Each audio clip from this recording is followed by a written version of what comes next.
नई दिल्ली की तंग गलियों में एक छोटी सी मस्जिद थी जहां अजान की गूंज हर सुबह और शाम मोहल्ले के हर कोने में सुनाई देती थी। उसी मस्जिद के पास एक दर्जी की दुकान थी जिसे इमरान मियां चलाते थे। उम्र कोई 60 के पार होगी, लेकिन उनका हौसला अब भी जवान था। सफेद दाढ़ी, झुकी हुई कमर और चेहरे पर एक अजीब सी रौनक जो किसी आम इंसान में नहीं दिखती थी। इमरान मियां का एक ही बेटा था, उमर। बड़ा होशियार लड़का था, मगर इस वक्त उसकी जिंदगी में एक अजीब सी जंग चल रही थी। उसे अपने ही धर्म पर सवाल उठाने की आदत हो गई थी। वह अक्सर अपने दोस्तों से बहस करता, क्या अल्लाह वाकई हमारी दुआएं सुनता है? अगर सुनता है तो मेरी अम्मी की तबीयत क्यों नहीं ठीक हुई? उमर की अम्मी को कैंसर था और महीनों से बिस्तर पर थीं। इमरान मियां हर नमाज के बाद रो रोकर उनके लिए दुआ मांगते, मगर हालात बदतर होते जा रहे थे। उमर का दिल धीरे धीरे सख्त हो रहा था। एक दिन उसने गुस्से में कहा, अब्बू, अगर अल्लाह को हमारी फिक्र होती तो अम्मी यूं तड़पती नहीं। इमरान मियां ने बेटे की आंखों में देखा, कुछ पल चुप रहे, फिर बोले, बेटा, जब किसी की इम्तिहान की घड़ी आती है तो अल्लाह उसके सब्र को देखता है।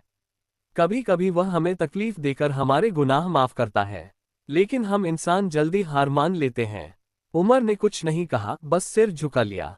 उसके मन में सवाल अब भी थे, मगर अब्बू की बातों में कुछ तो था जो उसे सोचने पर मजबूर कर रहा था। उसी रात मस्जिद में एक बुजुर्ग मौलाना आए जो दूर किसी गांव से तालीम देने आए थे।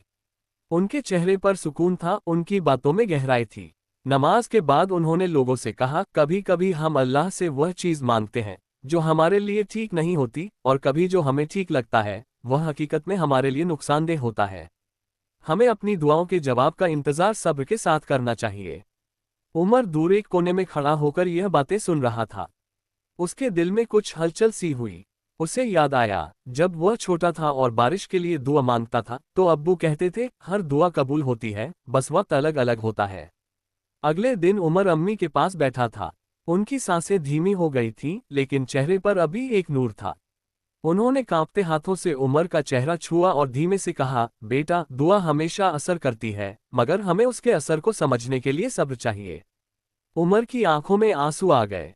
उसी वक्त मस्जिद से अजान की आवाज आई और उसके दिल में एक अजीब सी बेचैनी होने लगी। उसने अब्बू की तरफ देखा, फिर अम्मी की तरफ, और फिर उमर ने अम्मी की आंखों में देखा जो अब भी चमक रही थी, जैसे वह उससे कुछ कहना चाहती हो। लेकिन उनकी आवाज बहुत धीमी हो गई थी। वह सिर्फ होंठ हिला रही थी, मानो कोई दुआ पढ़ रही हो। उमर का दिल तेजी से धड़कने लगा। मस्जिद की अजान अब भी गूंज रही थी और वह महसूस कर सकता था कि इस वक्त उसकी अम्मी के लिए हर लफ्ज कीमती था। अचानक अम्मी ने धीरे धीरे कहा, बेटा, अल्लाह पर यकीन कभी मत छोड़ना, कभी भी नहीं। उनकी सांस तेज हो रही थी, लेकिन वह मुस्कुरा रही थी, जैसे वह किसी अनदेखी रोशनी की तरफ बढ़ रही हो। उमर की आंखों से आंसू बहने लगे। उसने उनका हाथ मजबूती से पकड़ लिया और पहली बार सच्चे दिल से अल्लाह से दुआ मांगी, या अल्लाह, अगर मेरी अम्मी का दर्द उनसे सहा नहीं जाता तो उन्हें आराम दे दे। मैं अपनी दुआओं में कोई शर्त नहीं रखूंगा, बस तू जो बेहतर समझे वही कर। कुछ ही पल बाद अम्मी की सांसें धीरे धीरे थमने लगीं। उमर को महसूस हुआ जैसे वक्त ठहर गया हो। अब्बू भी उनके पास खड़े थे, उनकी आंखों में आंसू थे, मगर चेहरे पर एक अजीब सा सुकून था। मस्जिद में ईशा की अजान खत्म हो चुकी थी। अब चारों तरफ खामोशी थी। उमर ने अपनी अम्मी का हाथ अपने माथे से लगाया और पहली बार उसे एहसास हुआ कि इबादत सिर्फ मांगने का नाम नहीं, बल्कि यकीन और सब्र का नाम है। अगली सुबह जब सूरज की पहली किरणों ने मोहल्ले की गलियों को रोशन किया, उमर मस्जिद के दरवाजे पर खड़ा था। पहुंमा के कदम धीरे धीरे मस्जिद के अंदर बढ़े। पहली बार उसे मस्जिद की दीवारों से एक अलग तरह की सुकून भरी गर्माहट महसूस हो रही थी। वह वुजू करके सफ में खड़ा हो गया। नमाज शुरू हुई और जैसे ही उसने अल्लाह अकबर कहा, उसकी आंखों से आंसू बह निकले। आज पहली बार उसे महसूस हुआ कि नमाज सिर झुकाने का नहीं, बल्कि दिल से झुकने का नाम है। नमाज के बाद वह चुपचाप बैठा रहा। उसके आसपास लोग तस्बीह पढ़ रहे थे, मगर उसकी दुनिया अभी भी अम्मी की आखिरी बातों में उलझी थी, अल्लाह पर यकीन कभी मत छोड़ना। कुछ ही देर में मौलाना साहब उसके पास आए और मुस्कुराते हुए बोले, बेटा, लगता है तुम्हारे दिल में कोई सवाल है। उमर ने सिर हिलाया, फिर धीमे से कहा, मौलाना साहब, अगर अल्लाह हर चीज सुनता है तो मेरी दुआ कबूल क्यों नहीं हुई? मौलाना साहब ने गहरी सांस ली और बोले, बेटा, अल्लाह हमेशा हमारी सुनता है, लेकिन हम उसकी मसलहत को नहीं समझ पाते। तुमने अपनी अम्मी के लिए दुआ मांगी थी, है ना? उमर ने आंखें पोंछते हुए सिर हिलाया। और अल्लाह ने तुम्हारी अम्मी को दर्द से आज़ादी दे दी।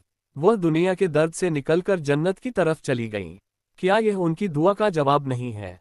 उमर चुप हो गया। उसने कभी इस नजरिए से नहीं सोचा था। उसका दिल अब भी भारी था, मगर कहीं न कहीं एक अजीब सा इत्मीनान महसूस हो रहा था। कुछ हफ्ते बीत गए। अब उमर रोज मस्जिद जाता, अब्बू की दुकान पर उनकी मदद करता और धीरे धीरे जिंदगी को नए नजरिए से देखने लगा। मगर एक दिन कुछ ऐसा हुआ जिसने उसकी सोच को पूरी तरह बदल दिया। ली बार वह अंदर जाने के लिए बेकरार था। वह जानता था कि उसके सवालों के जवाब शायद वक्त के साथ मिलेंगे, मगर अब उसने अल्लाह पर भरोसा करना सीख लिया था।